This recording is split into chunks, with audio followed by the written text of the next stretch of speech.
आज का जो टॉपिक है कौन सा है? Nucleus. Nucleus, nucleus of the cell.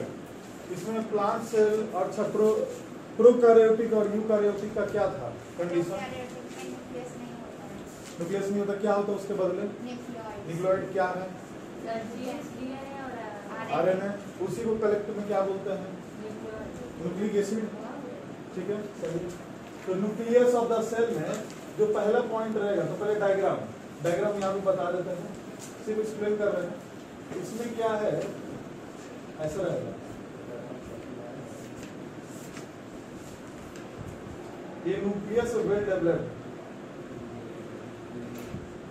Nucleus है वेल डेवलप्ड, और आपका यहाँ पे न्यूक्लियोलस रहता है, जिसमें कि न्यूक्लियोलस रहेगा,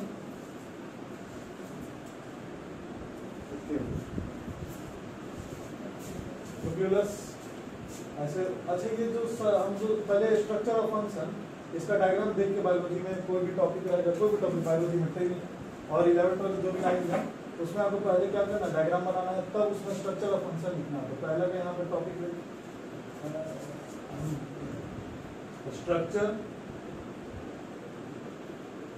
पहला इतना स्पेस आगे का छोड़ेगा डायग्राम के लिए, क्योंकि कॉपी है ये, तो इस साइड में आपका नाम रहेगा, राइट साइड में सब नेमिंग रहेगा, बोर्ड की तरह नहीं, इतना बड़ा बीच में, लाइक इतना बड़ा देखिए यहाँ पे अगर डायग्राम है तो इस साइड में क्या रहेगा, इसका लेबलिंग, तब यहाँ structure then function.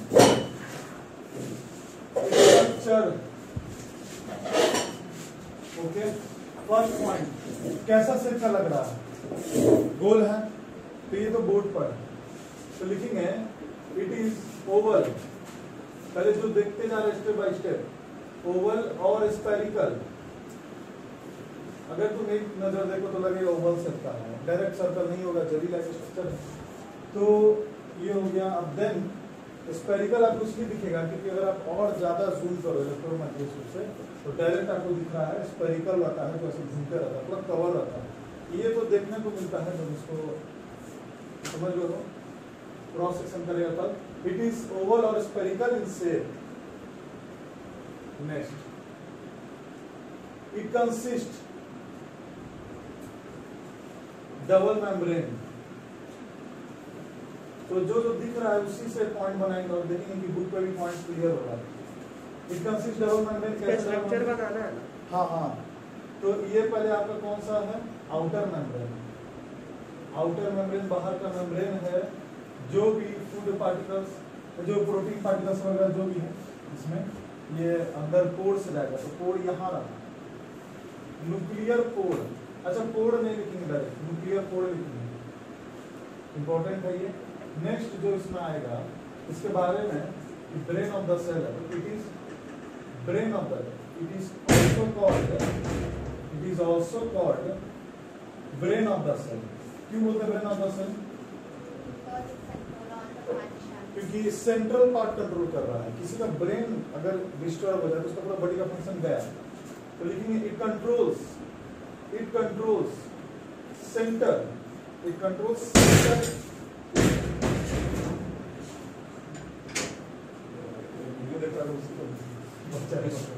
It controls central,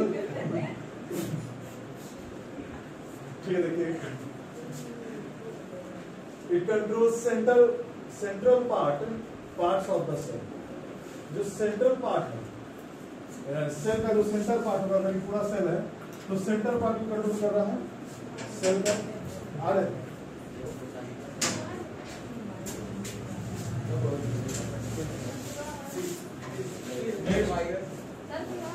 next देखिए, कोई और आ रहा है? फिफ्थ पॉइंट,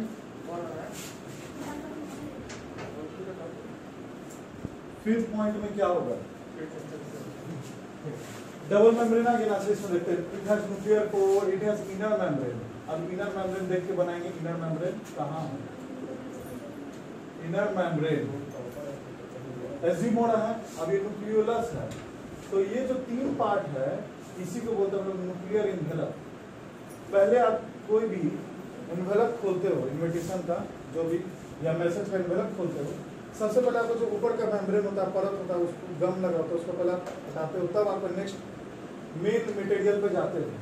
तो ये आपके न्यूक्लियर इन्वेलप है, यानी कि ये इन्वेलप है, इसमें आप इसको पार करने के बाद ही आप न्यूक्लियस इनसाइड आ सकते हो। तो न्यूक्लियर इन्वेलप ये इसी को बोलते हैं, लाइक दिस न्यूक्लियर इन्वेलप। ये तीनों में आ गया।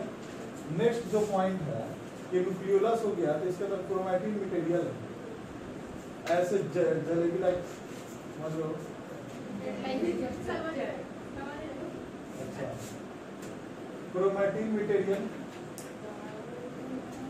Chromatin material. अच्छा, क्रोमैटिन मतलब क्रोमोसोम्स है इसमें, कि अब क्रोमोसोम्स का डेफिनेशन लिखवा है नहीं है, तो इसमें अभी इसी में आएगा सब, यानी जो जो आ रहा है उसको हम एक बार यहाँ पे लिख देंगे। अच्छा, क्रोमैटिन मटेरियल हो गया, न्यूक्लियर कोड हो गया, न्यूक्लियोप्लाज्म, तो ये यहीं पे लिखते हैं न्यूक्लियोप्लाज्म। न्यूक्लियोप्लाज्म क्या है? इसका सरफेस है, जिस सरफेस पे सब तैर रहा है, फ्लूइड जो है, न्यूक्लियोप्लाज्म। रेफरेंस ऊपर है, सब मैच कर रहा है, कुछ आउट है, फॉल्स तो नहीं ना ठीक है, ज्यादा अच्छा लग गया है रेफरेंस बुक से। अच्छा, न्यूक्लियोप्लाज्म। नेक्स्ट अब क्या होगा इसके अंदर?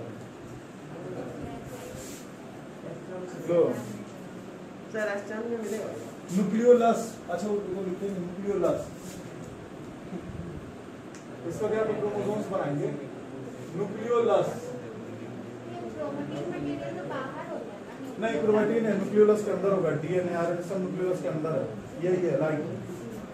बाहर ऐसे इसलिए बनाया जाता है ना कि आपको बताया जाए कि न्यूक्लियस के अंदर है, लेकिन ये चीज याद रखना है कि न्यूक्लियोलस के अंदर है ये सब क्रोमैटिन मटेरियल वगैरह सब जितना भी है। उसके बाद राइबोसोम सब आएगा, पहले नोट कीजिए।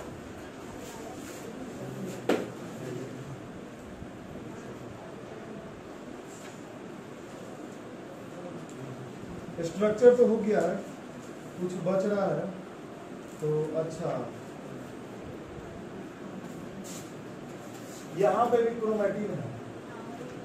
अच्छा देखो क्या है इसमें, क्या है ये क्रोमैटिन नेटवर्क है, इसका नाम क्रोमैटिन मटेरियल हम यहाँ ब्रैकेट में लिख दो, क्रोमोसोम्स या डीएनए आरएनए लिखो, राइट, बस ये डीएनए आरएनए जीन्स। लेकिन ये क्या है, ये जब सेल डिवाइड करेगा तब क्रोमैटिन नेटवर्क, क्रोमैटिन नेटवर्क हो गया। और कोई नाम इसमें? न्यूक्लियोप्लाज्म हो गया है, न्यूक्लियोलस हो गया, सब हो गया। बनाते रहिए बस ऐसे ही रफ में डायग्राम बना के, फिर उसके बाहर का देखेंगे। हाँ, एक चीज छूट रहा है, जो बीच का पोर्शन है, ये जो बीच का स्पेस है, इसको क्या बोलते हैं? ये बीच का स्पेस पेरीन्यूक्लियर,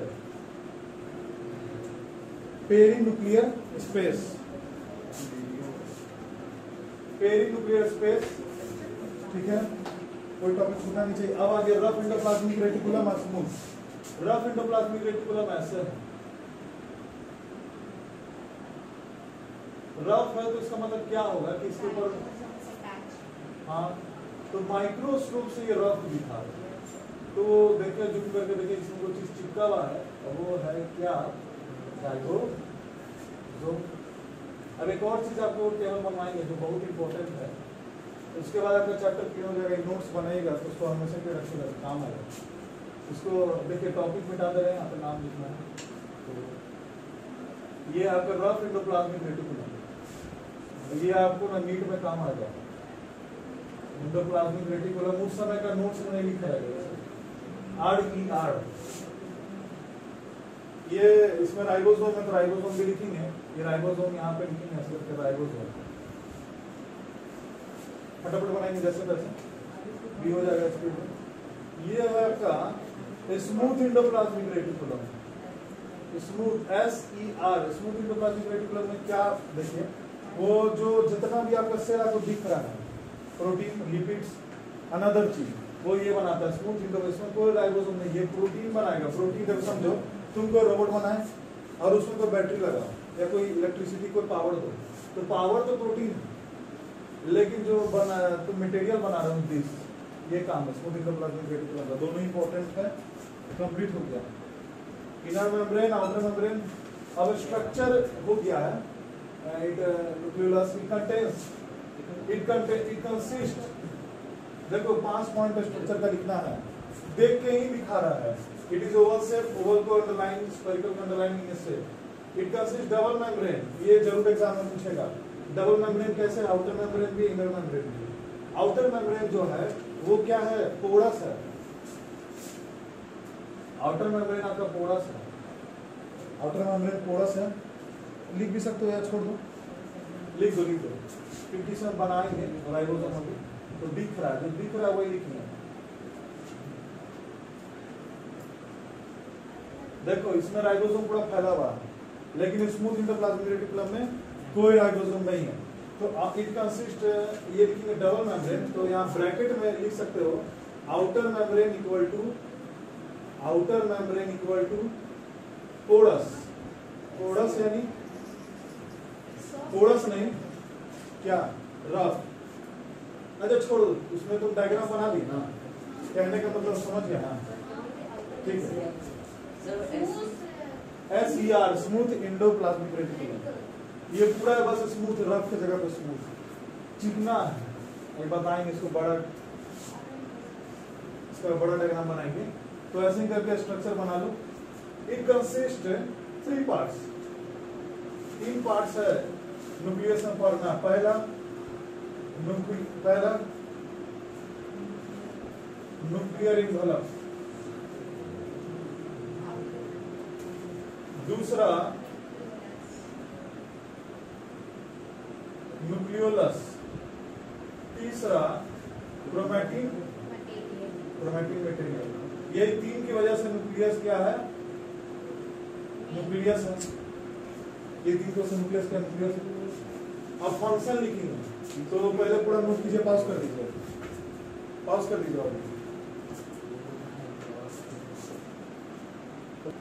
ठीक है। 6 पॉइंट जो है डिस्कवर्ड बाई, इट इज, देखिए it is discovered by Robert brown in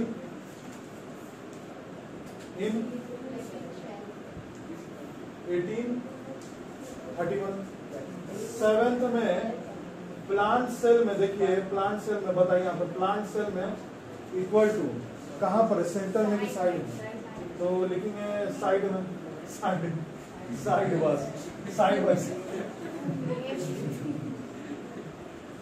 by side.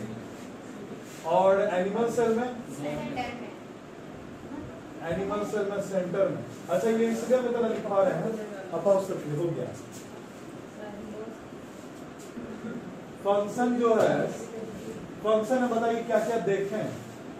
It controls, वो लिखवा चुके control centre of the cell, सब नहीं, it controls center part of the cell. It is the brain of the cell. It makes RNA and देखो RNA क्या है, ये जो भी प्रोटीन आता है या जो भी प्रोटीन बनाता है ये डिकोडिंग कोडिंग करेगा, RNA का काम है। एंड राइबोसोम, अब राइबोसोम तो फैक्ट्री है किसका, factory of manufacturing, factory of protein. देखो फैक्ट्री ऑफ प्रोटीन बनाता है। आरएनए क्या करेगा, पहले कोडिंग करेगा। तुम कोई ऐप बनाए, कोई सॉफ्टवेयर बनाए, लेकिन उसको बहुत ज्यादा नंबर में बनाने में ये राइबोसोम काम करता है, ये भी राइबोसोम बनाता है। चलो हो गया, मेरे सारे ने राइबोसोम लिखो। अब नेक्स्ट जो टॉपिक है, इट स्टोर्स, इसी में it stores hereditary unit, hereditary information. अच्छा बताइए, हेरिडेटरी इंफॉर्मेशन मतलब आने वाला जनरेशन के बारे में क्या है, इंफॉर्मेशन है। उसका जो स्ट्रक्चर होगा बॉडी का और दिमाग का जो स्ट्रक्चर होगा, बैकबोन का जो स्ट्रक्चर होगा, वो सब इसमें हेरिडेटरी इंफॉर्मेशन में पहले से ही कंटेंट है। हेरिडेटरी इंफॉर्मेशन किसमें है, ये हेरिडेटरी इंफॉर्मेशन डीएनए में। हाँ ठीक है, सही है, क्रोमैटिन नेटवर्क फिर इसका डीएनए। डीएनए का फुल फॉर्म लिखा है क्या? और हाँ चलो तो बताते हैं, इस सवालों को खुद ही मालूम है, अच्छी बात है। अब इसका मेन, इसमें क्रोमोसोम्स कंटेंट है, तो it contains chromosomes, it contains chromosomes. इंसान में क्यों, अच्छा वो तो दूसरा चीज है। इंसान में कितना है क्रोमोसोम्स? 42। यहाँ ब्रैकेट में लिखेंगे ह्यूमंस में 46, 27, फिर दूसरा स्पीसीज बन जाएगा। क्रोमोसोम में डिफेक्ट आ गया। इट कंटेन्स क्रोमोसोम्स फॉर या हाँ लिखेंगे विचार। कैसा शेप का होता है विचार? Rod shape, rod shape like structure, ठीक है। और बताइए एनसीईआरटी का लाइन है। हाँ, it is rod like rod shaped structures only when the cell is to divide। अच्छा visible, हाँ यहाँ से थोड़ा लाइन नहीं हो गया। अच्छा समझे पहले, ऐसे नहीं, ऐसे बता के नहीं, पहले देखो सेल है, देख लो भाई सेल है, ऐसा नहीं था पूरा अच्छा से, तो उसके बाद इसको डिवाइड करना है, ये न्यूक्लियस है, तो डिवाइड होगा तो सबसे पहले यहाँ पे डिवीजन होगा। तो देखो ये क्या हो जाता है, ऐसा हो जाता है, और यहाँ पे तब आपको थ्रेड लाइक क्रोमोसोम दिखेगा। जो थ्रेड लाइक क्रोमैटिन नेटवर्क है वो रॉड सेट हो जाएगा, एकदम सीधा सीधा रॉड सेट। देन ये अलग होगा, क्रोमोसोम आपस में टूटेगा, आधा क्रोमोसोम इसके पास आधा उसके पास। तो देखो अंदर में ही तुम्हारा ऐसे हाफ क्रोमोसोम्स और हाफ क्रोमोसोम्स दोनों न्यूक्लियस के पास आ गया। अब क्या होगा बताओ, ये दूर जाएगा, दो न्यूक्लियस दूर जाएगा, जाइगोट टाइप का ही, और यहाँ पे सेल प्लेट बनेगा। सेल प्लेट लिख सकते हो, सेल प्लेट, और ये है तुम्हारा सेल डिवीजन, 8 क्लास में था सेल डिवीजन, और दोनों न्यूक्लियस है, डॉटर सेल बनेगा तब। उसके बाद होगा ये प्लाज्मा मेम्ब्रेन का, ऐसे तो ये अलग हो गया, तो सेल प्लेट के द्वारा ये अलग हो जाता है। तो बुक में दिया है कि एक साथ होता है, फास्ट प्रोसेस, इसलिए ऐसे बताया गया पढ़ने की। तो ये कुछ ऐसा हो जाएगा, ठीक है। हाफ नंबर ऑफ, अगर यहाँ पे 2n है क्रोमोसोम, पहले 12 था, पहले कितना था 2n, ये समझ में नहीं आता, फिर ये n हो जाएगा, फिर ये n हो जाएगा, और ये पूरा सेल अलग हो जाएगा। देखिए यहाँ पे n और n के फॉर्म हो जाएगा, दिस इज मायोसिस। और माइटोसिस में क्या है कि 2n के 2n रह जाएगा, तो ग्रोथ में काम आता है। तो ये सेल डिफरेंट बना सकते हैं, नोट कीजिए आप। ओनली, हाँ ये तो लिखे, contains chromosomes which are rod shaped like structures only visible when, बता रहे थे, when the cell is to divide. कैसे कोचिंग में क्या करना है, लिखते भी रहना है, बोलते भी रहना है, नजर दोनों तरफ। Is to divide, a very fast, is to divide, chromosomes के बारे में लिखेंगे। 4th पॉइंट, क्रोमोसोम्स क्या है, इसका हम बता चुके हैं। क्रोमोसोम्स कलर्ड और जोम्स यानी थ्रेड, लेकिन क्या करता है कि कंटेन्स, वही फिर ऊपर का लाइन रिपीट करेगा, हेरिडेटरी इंफॉर्मेशन। यही बस अंदर में इसी का यही सारांश है। इस सेल के अंदर जो क्रोमोसोम्स लिखे हैं वही क्रोमोसोम्स क्या है, अगर मेरे अंदर जो क्रोमोसोम्स होगा वो मेरे हेरिडेटरी, मतलब समझो कि यूनिट है, वेहिकल हेरिडेटरी, इसको लिखेंगे अच्छा से। क्रोमोसोम्स कंटेन्स हेरिडेटरी इंफॉर्मेशन, वही ऊपर का line, for from parents to next generation, from parents to next generation in the form of DNA। हाँ, अगर तुम देखोगे कि कोई विलुप्त, देखिए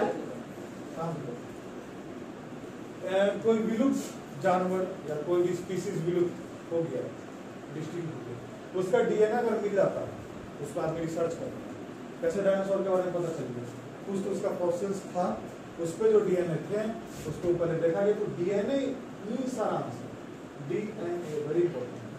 नेक्स्ट इसमें पॉइंट जो बताने वाला थे याद, हाँ इतना लीजिए, पॉज कर दीजिए, हो गया। साइटोप्लाज्म, इसके बारे में जो पॉइंट होगा क्या है, इट इज लोकेटेड, या इट इज लोकेटेड लिखिए, इट इज या it is fluid between, it is the located, लेकिन और छोटा कर देते हैं, it is the fluid between, it is the fluid between, हाँ it is the fluid first between, किससे किसके बीच में,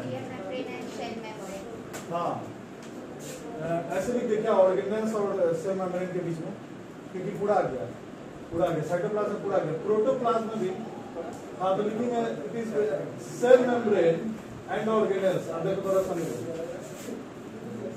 न्यूक्लियस है, ये ऑर्गेनेल्स है, तो इसमें सब आ गया, साइटोप्लाज्म में सब आ गया, बस देखो बाहर का छोड़ के क्या है, सेल मेम्ब्रेन या प्लाज्मा मेम्ब्रेन से तुम लोग को याद है, तो प्लाज्मा चलो cell membrane and organelles, cell organelles, देखो यहाँ पे cell organelles. Next point it consist, इसके अंदर इट कंटेन्स, कंसिस्ट नहीं, इट कंटेन्स अपने अंदर क्या कंटेन किए हुए, अब देखना यहाँ पे नंबर ये पढ़ोगे फिर अलग हो जाओगे सबसे, 90% वाटर, फिर 7% प्रोटीन्स, ओके ये हो गया। नेक्स्ट आता 2% कार्बोहाइड्रेट्स एंड लिपिड्स। लिपिड्स क्या होता है? लिपिड्स एनिमल फैट, पहले से ही प्रेजेंट, एंड लिपिड्स कॉम्प्लेक्स, अच्छा लिख देते हैं, कॉम्प्लेक्स फैट, हाँ बड़े फैट मॉलिक्यूल, ये कार्बोहाइड्रेट्स है, शुगर ग्लूकोज, ठीक है। 1% इनऑर्गेनिक सब्सटेंस है, विटामिन मिनरल्स के बारे में बोला, इनऑर्गेनिक सब्सटेंस, ये इंपॉर्टेंट है, समझो ये इंपॉर्टेंट है, ये वाला लिखोगे तो तुम्हारा नंबर जबरदस्त आ रहा है। इनऑर्गेनिक सब्सटेंस कौन कौन, विटामिन, मिनरल्स, जो भी मिनरल्स, रफेज एंड रफेज, बाद में रफेज हो गया। और इसका फंक्शन सिर्फ दिखवाना है, जो थर्ड पॉइंट है, फंक्शन क्या साइटोप्लाज्म का, कि प्लांट से आप देखिएगा तो साइटोप्लाज्म जो है मूव कर रहा है, सब ऑर्गेनल्स को मूव करवाता रहता है, तो इसका क्या है, aids in movement,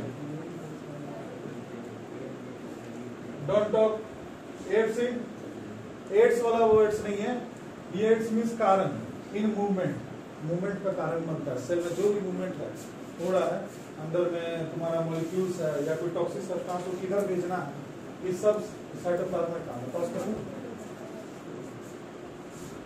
cell organelles topic लगाइए, ऑर्गेनल्स देखिए यहाँ पे ध्यान, सेल ऑर्गेनल्स देखिए बाबू, सेल ऑर्गेनल्स में मेन इंपॉर्टेंट है, 3 पार्ट में उसको डिवाइड कर रहे हैं, ये इंपॉर्टेंट है आपका, ये इसके बाद आपको पूरा कंप्लीट। नॉन मेम्ब्रेन, जिसके पास मेम्ब्रेन नहीं है, इसी टाइप से क्वेश्चन पूछता है एग्जाम में, नॉन मेम्ब्रेनस ऑर्गेनल यानी पार्ट, और फिर सिंगल मेम्ब्रेन, ये बहुत दिन सब दिखाने के इच्छुक है, सिंगल मेम्ब्रेन ऑर्गेनल। अच्छा घर पे जाके इसको पढ़ रहे हैं और रेफरेंस बुक से मैच कर रहे हैं। डबल मेम्ब्रेन, कोई टॉपिक छूटे ना आपको ये बताना है, स्टूडेंट का काम है टॉपिक ना छूटे, तो देख लो कोई टॉपिक छूट गया क्या, कॉपी में नहीं है, लास्ट रिवीजन में आपको कॉपी ही पढ़ के जाना है, बुक नहीं हो पाएगा। डबल मेम्ब्रेन ऑर्गेनल्स, कोई भी लाइन, कोई भी टॉपिक जो छूट गया क्लास में डिस्कस करना था, तो वो बता देना। ऐसे सब हो गया। हम देखिए डबल मेम्ब्रेन में पहला नंबर पे कौन आएगा? डबल मेम्ब्रेन जिसके अंदर चलो न्यूक्लियस लिख देते हैं, माइटोकॉन्ड्रिया देन न्यूक्लियस, ठीक है। न्यूक्लियस माइटोकॉन्ड्रिया और क्योंकि अगर ऊपर न्यूक्लियस में दो है माइटोकॉन्ड्रिया बात मत कीजिए आवाज आएगा। माइटोकॉन्ड्रिया हाँ अच्छा न्यूक्लियस का डबल है ना। अच्छा यहाँ बताइए माइटोकॉन्ड्रिया प्लास्टिड सही है नहीं मतलब, लेकिन हम ऐसे बता दिए डबल मेम्ब्रेन। चलो ठीक है। नेक्स्ट सब है इसमें तो बता देंगे ना लाइसोसोम्स। अच्छा इसमें लिख देते हैं लाइसोसोम्स, अब आ जाएगा ना वैक्यूल्स। बस आपको नाम बताना है, हम उसको आप यहाँ पे बिछा देंगे, सजा देंगे, बिछा देंगे, सजा देंगे। वैक्यूल्स और राइबोसोम इधर आ गया और सेंट्रोसोम, राइबोसोम्स एंड सेंट्रियोल्स और सेंट्रोसोम।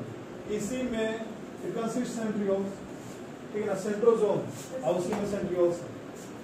क्रोमोसोम डीएनए है उसमें इसमें है। ये हो गया लाइसोसोम्स हो गया।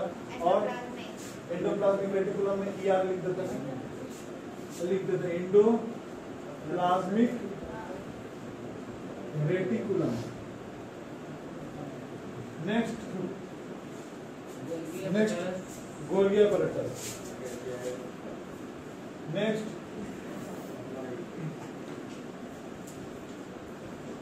और भी कोई है? सब हो गया, सब हो गया। ये पहले लिखाना था तब इंट्रोडक्शन इसका। अब ये 15 मिनट कंप्लीट हो जाएगा चैप्टर। संडे को 30 चैप्टर शुरू होगा। हाँ 15 मिनट खत्म, ऐसा कहा जाता है। सगुन है। पॉज कर दो। कितना मिनट का हो जाएगा? एंडोप्लाज्मिक रेटिकुलम, इसके बारे में क्या कहें? ये अपने आप में पूरा पार्ट। तो देखो ये न्यूक्लियस है, बीच में का न्यूक्लियस है, ठीक है। हाँ न्यूक्लियस के अंदर क्रोमैटिक मटेरियल बना दिए। इसके चारों तरफ क्या बना है हम लोग? यार अच्छा यार मतलब होता है मुसीबत। यार मतलब ऐसे इंग्लिश में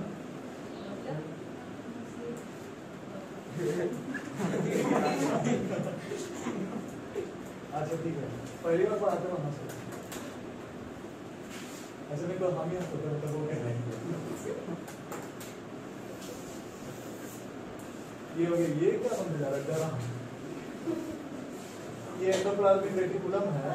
नेक्स्ट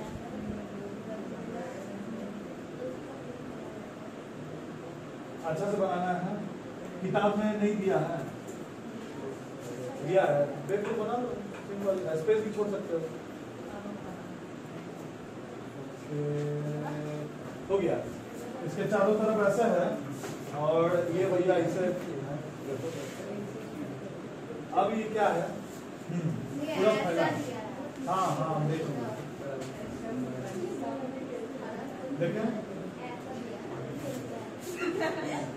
अरे कमाल, देखें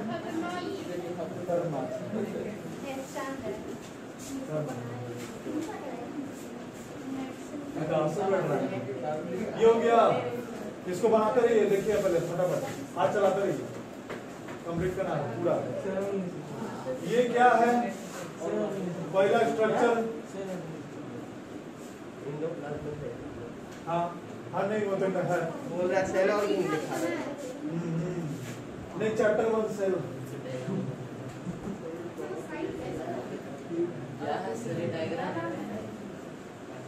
ऐसे बता दी कैसे फैला हुआ है, ठीक है। अब ये क्या होगा, क्या होगा अभी पढ़े? कौन सा एंडोप्लाज्मिक रेटिकुलम है? स्मूथ कीड़ा। हाँ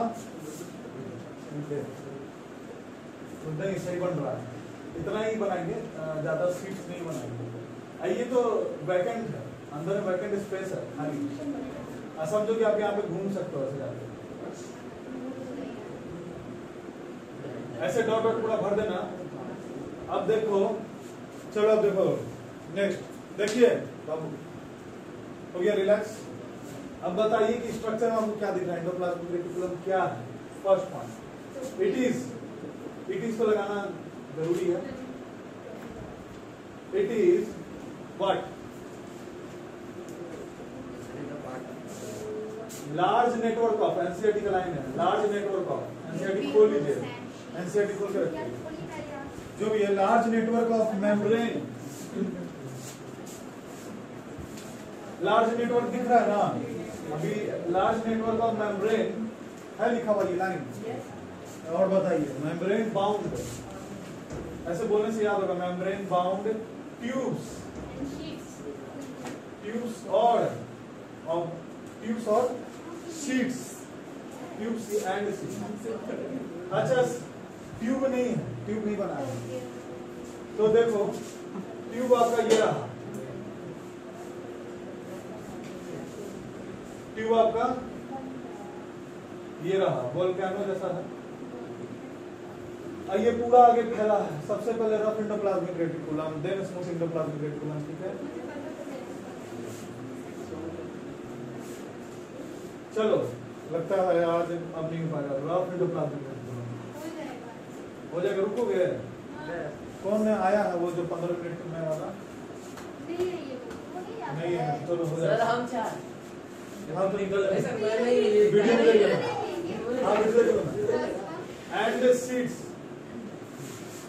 एंड सीट्स नाउ सेकंड, नहीं इसमें और भी है, इतना लिखिए।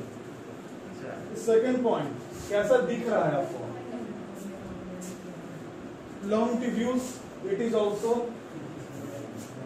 It contains, it contains long, बता नहीं रहे, एनसीईआरटी तो सबके पास है। इट कंटेन्स लॉन्ग ट्यूब्यूल्स, है line. It contains long tubules, long tubules है वो नीचे में दिख रहा है, देखने में लगेगा। और राउंड, राउंड भी है, गोल गोल ऊपर में। और ऑब्लॉन्ग, ये सब लिखवाना जरूरी है। ऑब्लॉन्ग जो याद रहे चलेगा, दोनों में से जो पॉइंट याद रहे।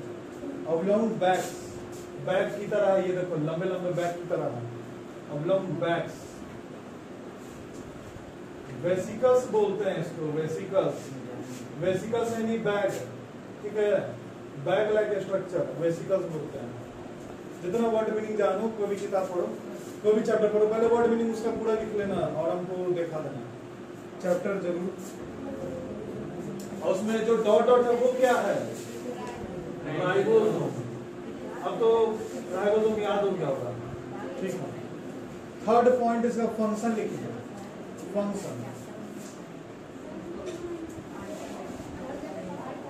फंक्शन में पहला पॉइंट क्या है इसका, बताइए इधर। पहला पॉइंट फंक्शन का,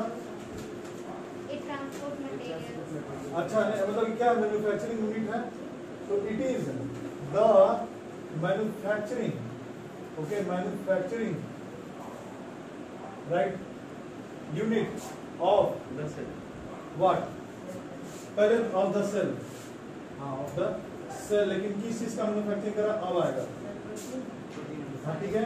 कौन कौन बना रहा है बात आता है, तो रफ एंडोप्लाज्मिक रेटिकुलम क्या बनाता है, इक्वल टू करके लिख देंगे डायरेक्ट। फंक्शन है रफ एंडोप्लाज्मिक रेटिकुलम का कि प्रोटीन है, प्रोटीन बनाता है, तो क्या लिखेंगे, protein synthesis, protein synthesis, right, right उधर से लेफ्ट पर। स्मूथ एंडोप्लाज्मिक रेटिकुलम क्या बना रहा है, lipids and protein and lipids,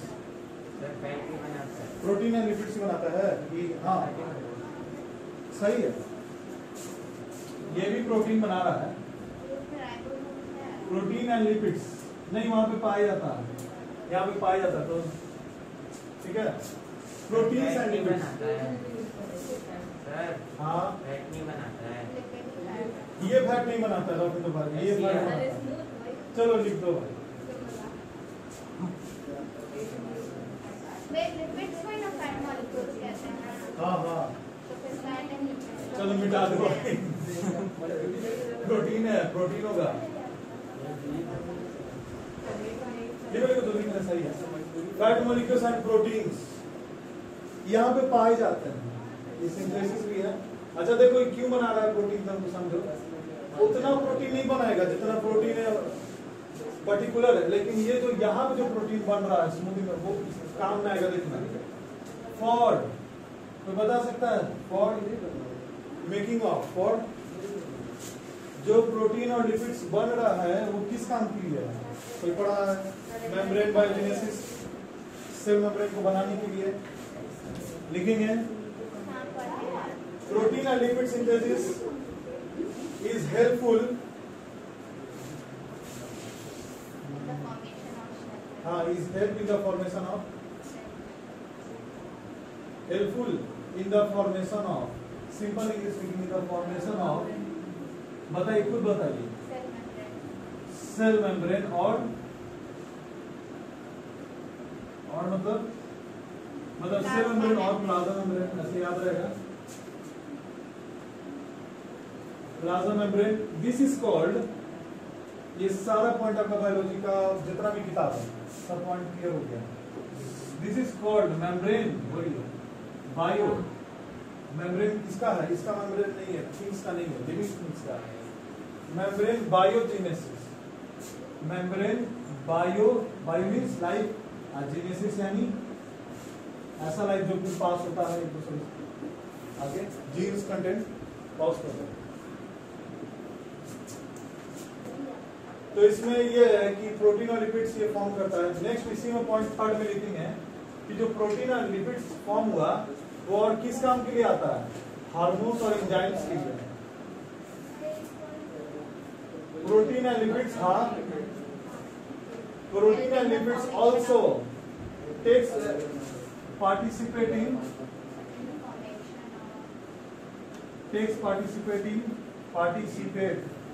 in the formation of what? In the formation of what? Hormones and enzymes. हो गया, स्टॉप, हम पॉज कर देंगे, पॉज कर देंगे।